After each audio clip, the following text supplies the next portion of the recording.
It's spring cleaning time. Got goods to give away? Maybe bulky furniture, gently used clothing, or quality household goods? Call St. Vinny's at 608-278-2920, extension 1, to schedule your free home pickup today. Staff are quick, reliable, and efficient, and they'll pick up goods anywhere across Dane County. Take a load off. Call St. Vinny's today. It's easy to sit back and look for good things in the world, but what if we could be the good? Goodman Community Center has been a force for good for over 70 years. Now Goodman wants to challenge you to be the good. What can you do to make our community, our country, and our world a better place? Learn more about how you can be a part of what's good at Goodman at goodmancenter.org. Together, we can strengthen lives and secure futures.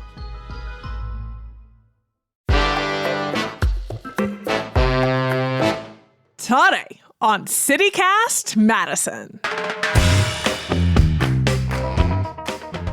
It's Tuesday, so that means it's time for another iteration of Must See Madison. Are you ready for the 20th anniversary of Hump Film Festival, the self-proclaimed, quote, world's best amateur porn festival?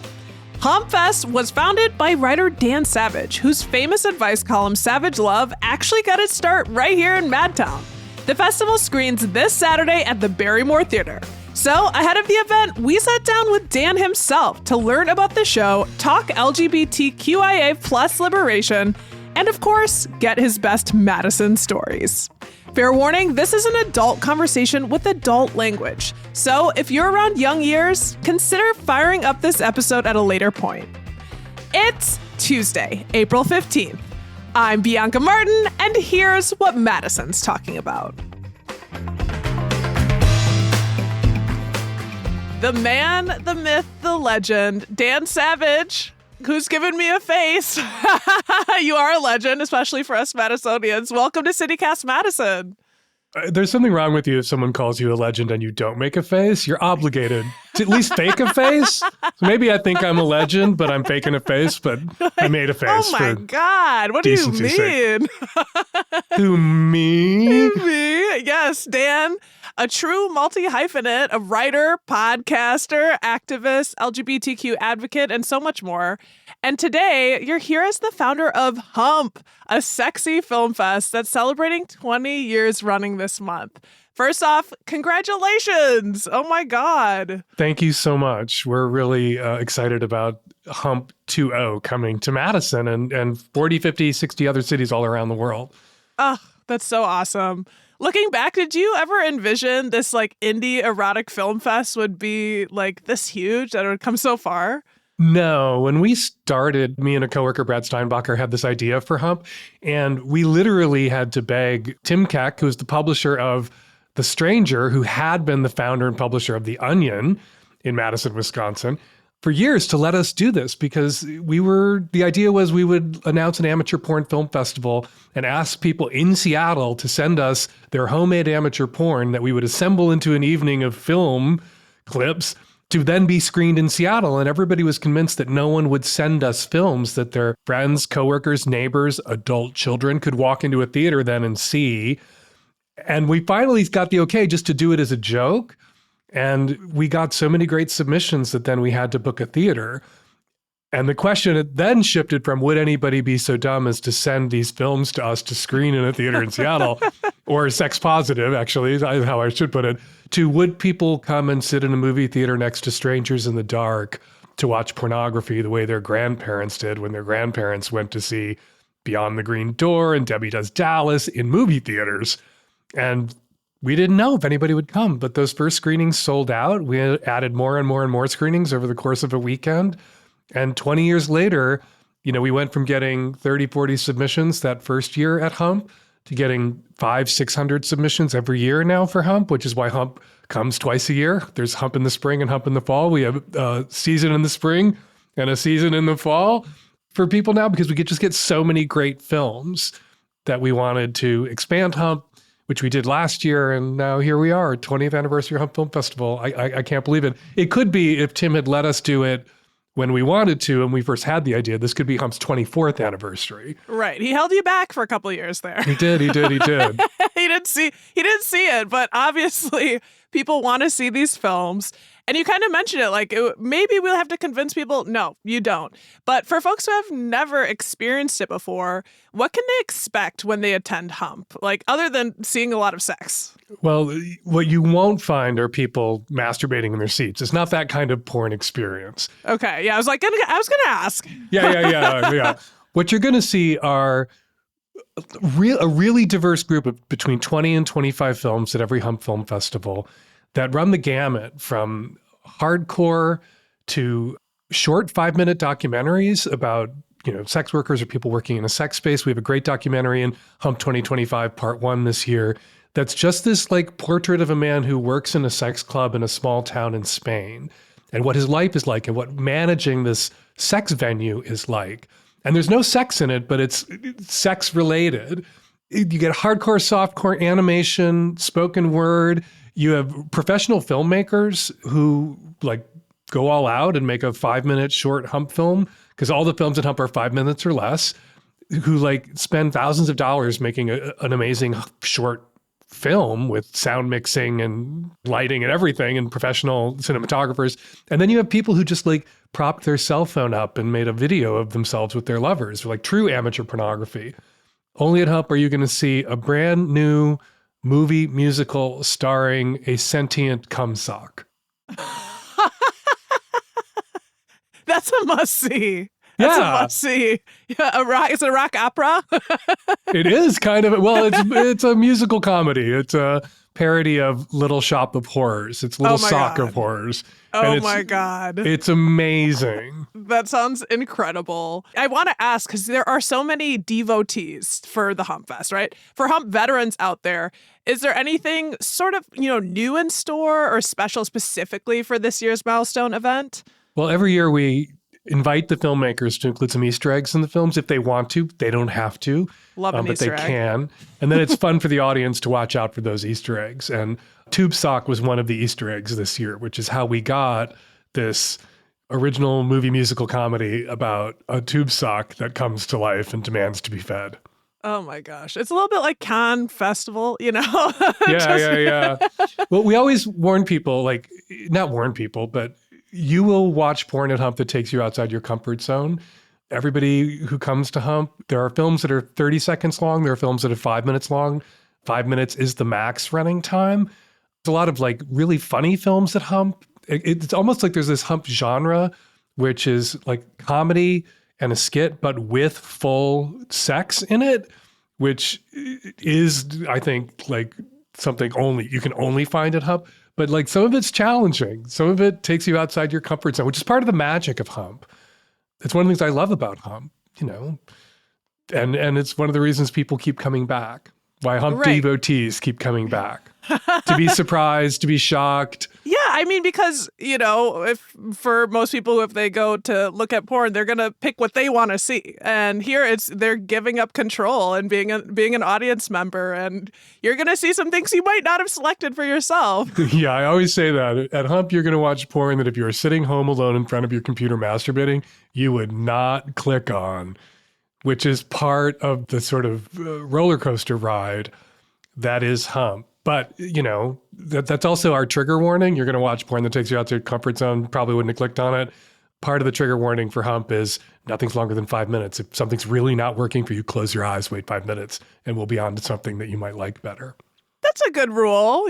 That's a good comfort. You always can close your eyes. Maybe your ears as well.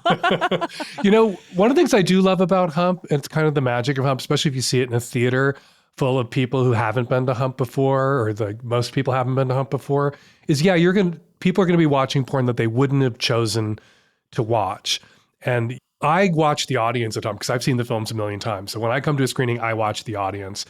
And what I see when I look out are gay boys watching cunnilingus on the giant silver screen and kind of cringing a little bit. You gotta look at it. And straight guys watching gay butt stuff, and vanilla people watching hardcore kink, and cis people watching porn made by trans people that was not made to cater to cis people's ideas of transness. And there's just this magic moment where the entire audience goes from seeing what's not theirs in every film, that's not my sexual orientation, not my sexual interest, not my gender expression, and that getting in the way at first, to halfway through the screening, that same gay boy that I clocked, like covering his eyes, is now like watching and cheering for that film that's kind of like it's a vulva giant on the screen. And the same with the straight boys and everybody, just like there's this shift where the entire audience goes from everybody seeing what's not theirs in each film to everybody seeing what is theirs in each film, because sexual orientation, sexual interest, gender expression, that's a thin layer on top of a much thicker layer of everything we have in common, everything that is ours in every film, which is desire, lust, vulnerability, a sense of humor, intimacy, the need for intimacy, a desire to entertain, a desire to connect, a desire to be seen sometimes as the objects we also are, and a desire to have fun. Like most Hump films are made by friends who are having a blast, which is something that's sometimes missing when you watch pornography online. Like sometimes you watch pornography and you're like, if you're a human being with a conscience, you're a little like, I hope that wasn't traumatizing for that person. Okay. I enjoyed that. I hope they enjoyed it. You never have to have that worry at Hump. You enjoyed it. The people making it enjoyed it. One of my favorite things that happened to me once at a Hump screening was this woman came up to me before the show and was just like, I hate pornography. I'm here under duress. My friends like forced me to come. And I'm like, you don't have to go in. Like I will... I will intervene with your friends hostage. And I will get you out of here through a back door. You don't have to go in. And she came up to me after the show and was like, that was amazing. Oh. And what she said was, I don't like porn because it's dehumanizing. And that was humanizing. Everything I watched was humanizing. Best part of this story, the next year, that woman was in Hump. She made a film with her friends for Hump. Not hardcore, just like fun and making a point about sex. That was great. But she went from conscientious porn objector to I love Hump to in Hump in 12 months.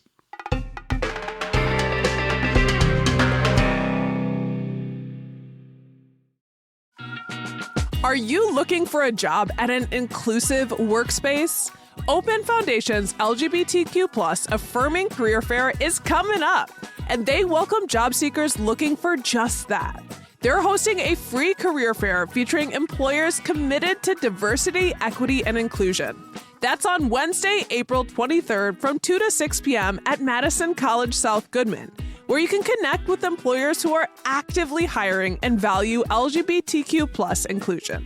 Here are some of the glowing testimonials from job seekers who attended last year's fair. Quote, the Open Career Fair was incredibly helpful in my job search. It helped highlight orgs that valued safe space for queer identities. And quote, the Open Career Fair was the first time I felt comfortable meeting a group of potential employers as myself.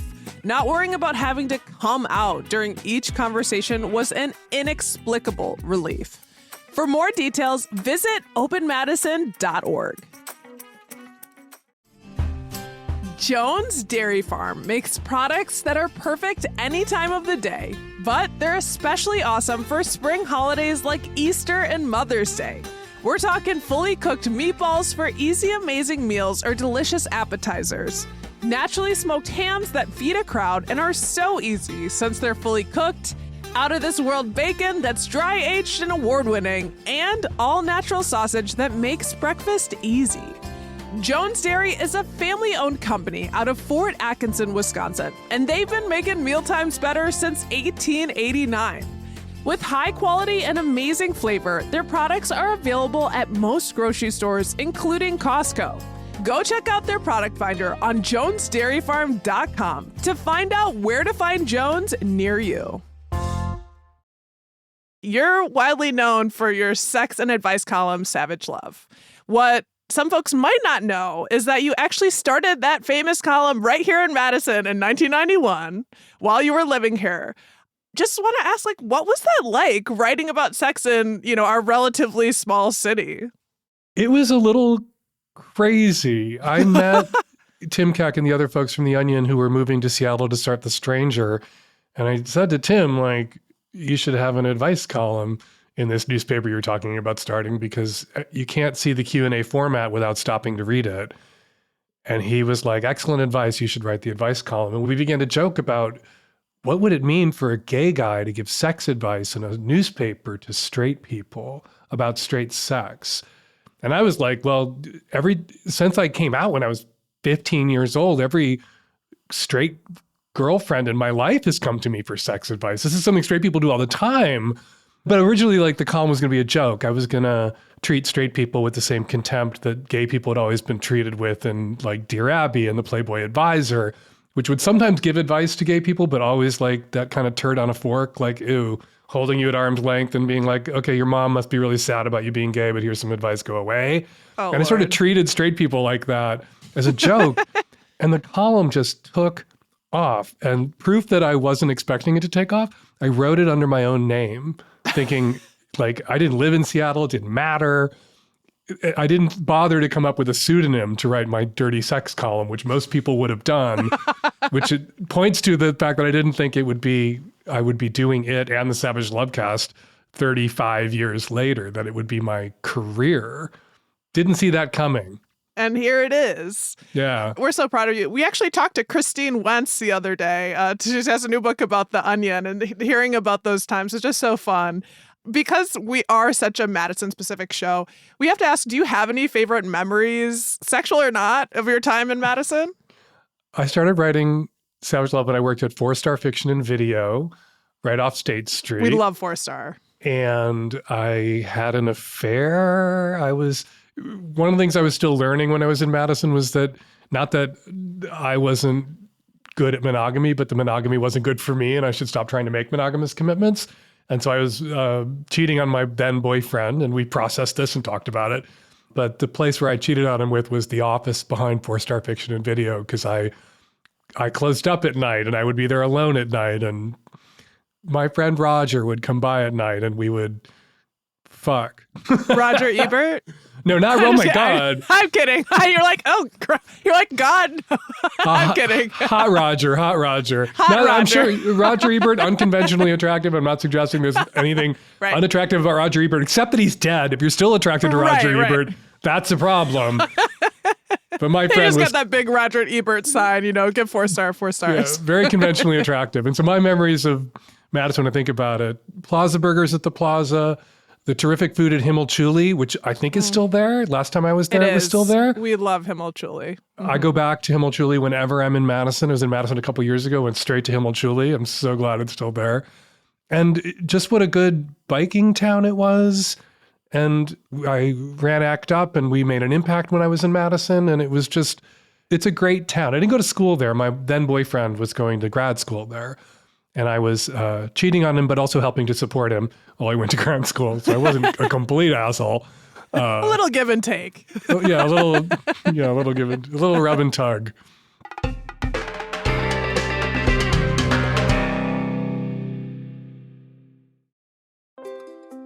Hi, I'm David Plotz, the CEO of CityCast. We've all set health goals: lose weight, exercise more, eat better. But without a plan, those goals often fade. That may have happened to you. It has definitely happened to me. And that's where Prolon comes in. Prolon's 5-day fasting mimicking diet gives you a science-backed, structured approach to stay on track and see real results. And now Prolon is upping their game with the new next-gen 5-day program, delivering the same science-backed benefits in a cleaner, more convenient, and more flavorful format. Prolon is a plant-based nutrition program featuring soups, snacks, and beverages designed to nourish the body while keeping it in a fasting state, triggering cellular rejuvenation and renewal. Next Gen builds on the original Prolon with 100% organic soups and teas, a richer taste, and ready-to-eat meals.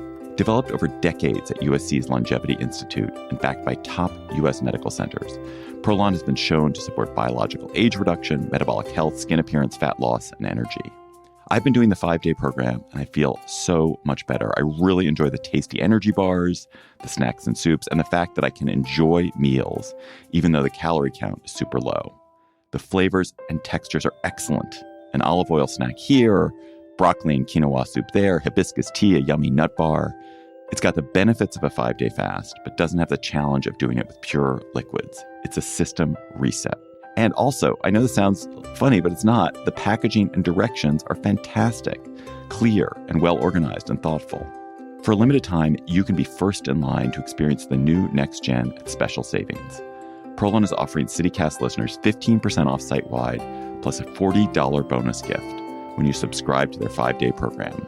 Just visit prolonlife.com/city. That's PROLONLIFE.com/city to claim your 15% discount and your bonus gift. prolonlife.com/city. Hey, CityCast. According to me and my calculator, you will spend more time this week between the sheets than you will at work. So upgrade your sheets to Cozy Earth. Luxury starts where you rest. I start my evening in buttery soft Cozy Earth bamboo pajamas. Then I dip into a Cozy Earth bamboo sheet set. They are silky and temperature regulating. Forget the 9 to 5. Prioritize your 5 to 9. Cozy Earth products will transform those hours into a sanctuary. And they take comfort seriously with a 100-night sleep trial and a 10-year warranty. Luxury should not be out of reach, so Cozy Earth is giving CityCast listeners 40% off their best-selling sheets, towels, pajamas, and more. Visit CozyEarth.com and use the code CozyMadison for 40% off, because you deserve a great night's sleep, and sanctuary awaits at Cozy Earth. Well, talking about ACT UP, let's bring it back to today, 2025, because, Madison is a queer-friendly city. We like that. We're proud of that. We've also officially designated ourselves a trans sanctuary city. And one thing that, as you discussed, Hump does really well is showcase different sides of sexuality, identity, kink, and beyond. And in a time when the LGBTQ plus community and especially trans people are facing so much adversity, is it a radical notion to host an event like this? Or is Hump exactly what people need right now? People still need pleasure and joy and connection. I wrote recently, and it kind of went viral in my column after the day Trump was sworn in, to say that people shouldn't shame people that they catch having fun right now. Because in the darkest days of the AIDS crisis, me and my friends, we would bury our friends in the morning, we would go to the demo in the afternoon, and we would dance all night. And the dance kept us in the fight. And the dance was what we were fighting for. And so I hope everybody turned out for the demonstrations last weekend. It was so heartening to see the pictures and videos. I wasn't in a place where I could come to one of the demos myself, and I'm really bummed about that. But it was a shot of adrenaline. And then I hope everybody went from the demo to a house party or a club and danced and held each other and celebrated. And Hump is a place where you can celebrate and connect with other people. One of the things that the right-wing religious bigots wanted from gay people during the AIDS crisis, when we had no rights and we were dying by the thousands, was our misery. And it drove them crazy when they saw that we were still joyful, when they saw that we were still having sex, when they saw that we were still making art and pornography and theater and dancing, because they wanted us curled up in the fetal position on the floor, unable to do anything. And we did everything, which included demonstrating and organizing and challenging and confronting, but also partying and loving each other. And so get out there and organize, and don't assume that other people that you see who are at a party have only ever been at a party in their lives. And if you meet somebody at a party or the dance club who hasn't been anywhere but a dance club or a party ever in their life, don't be mad that the party happened. That gives you an opportunity to invite someone to the demo. We would go to the clubs and party after a big ACT UP demo, and we would then meet the guys who weren't at the demo, and we would fuck those guys and then bring them to the demo next week. That's the attitude Together. you have to take, right? Yes. Somebody recently wrote to me at Savage Love and was just like, I don't know about going to these big gay leather fetish events. There's not enough education at these kink events about the political moment we're in. And I'm like, great, go to the kink event and do that education. But their attitude was like, why aren't the organizers of these events doing more to educate? Like, okay, ask the organizers to do more, but you can also regard the fact that these events have been organized and they're happening as an opportunity to activate people, to reach people. But you can't activate people that you make feel bad. Nobody wants to be scolded. No one was ever scolded into coming to an ACT UP demo. We made them look like the best time you could possibly have at the worst time. That's our challenge now, politically, on the left, when it comes to organizing. That's not about, like, I'm not talking about goals or setting goals or priorities. I'm just talking about getting people out there. It has to be an invitation, and it has to look like an invite to a joyful party. I'm just going to leave some space for that because I'm going to cry. Like, I can't believe I got through that without my voice cracking, just because I think of friends I had that we literally carried to the party after the demo because they were dying in our arms, and we would hold them up, and they wanted to be at the party too. And if we could show up at the party and the demo holding up our friends who are dying, don't you dare guilt trip people about being at the party, and don't assume that they weren't at the demo. That's just so important. Never assume they weren't at the demo.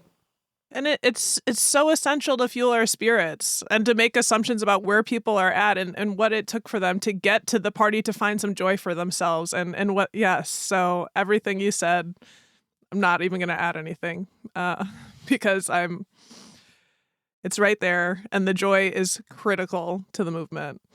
And they hate it. They hate it. And they hate it. That's what's political and radical about queer joy. It's what's political and radical about queers and straight people experiencing joy together, which is part of what Hump shows us is possible, because there's straight films and gay films and trans films and lesbian films and vanilla films and kinky films. And all of these different kinds of people are there together to celebrate each other and create joy. And they hate that. They hate that. You know, one of the things I've always said about their fear of gay pride and queer pride parades is that straight people would come to them and see that there's so many different ways to be gay and queer, and then think, why is there just one way to be straight? And that is what is destabilizing for religious and social conservatives about the existence of queer people, the public existence of queer people, where straight people can see us. And where we can see them seeing us. That's Hump, man. That's Hump and so many other things. Like, that's queer pride, that's queer people and trans people and gay and lesbian people just being out to their friends and families and neighbors and coworkers. But it's also things like Hump. Well, it's been 20 years of Hump Fest. It is so clearly a passion project for you. What are your hopes for the next 20 years? Long live? God, I hope I'm alive 20 years from now. I hope we're all here 20 years from now. You'll be here. I'm not making assumptions more than like 2 weeks in advance anymore. I just hope it continues to thrive. And I get to go on the podcast. I get to go to do the interviews and intro the show. But the people who make Hump happen are the performers and filmmakers and artists. And Hump is one of the very few film festivals in the world that pays the filmmakers. Most film festivals, you have to pay to enter, and you get no payment, just the honor of being in the film festival. Everybody who makes a film for Hump, every film that gets into Hump, every filmmaker gets a percentage of every ticket sold. Thousands and thousands of dollars in checks to each filmmaker. That's big. Every year. And, somebody's a struggling indie filmmaker, a check for $3,000 or $4,000 for the film they made, for the 1-minute film they made for Hump, that can really help. Not just pay the rent, but help them make more art, or just take their friends out for a crazy special night that they made that film with. A joyous party. Yeah. Can I plug one last thing? Absolutely not. Humpfilmfest.com/submit. If you want to find out how to make a film for Hump, get a film into Hump. If you haven't seen Hump, you can stream Hump online and you can see what kinds of films make it into Hump. Everything from people filming a salt and pepper shaker making love on an iPhone to like full movie studio productions have made it onto Hump. So you can get into Hump, and it's the filmmakers, artists, performers who make Hump happen, and we want to keep Hump going. So humpfilmfest.com/submit. Get your movie in. Dan, it's been very profound and incredible to have you on our show, and we really appreciate you opening up and being a source of joy. This is a gorgeous event. I can't wait to go. thank you for joining us. And thank you, Bianca. I really enjoyed talking with you. Thanks. That's Dan Savage, advice columnist for Savage Love and founder of the Hump Film Festival. If you want to get tickets to the fest or follow Dan's work, head to our show notes for some links.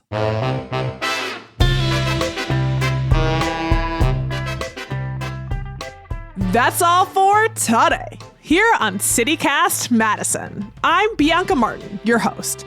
If you enjoyed the show, why not share this episode with someone who's not afraid to let their freak flag fly, or someone who's not afraid to watch people let their freak flag fly.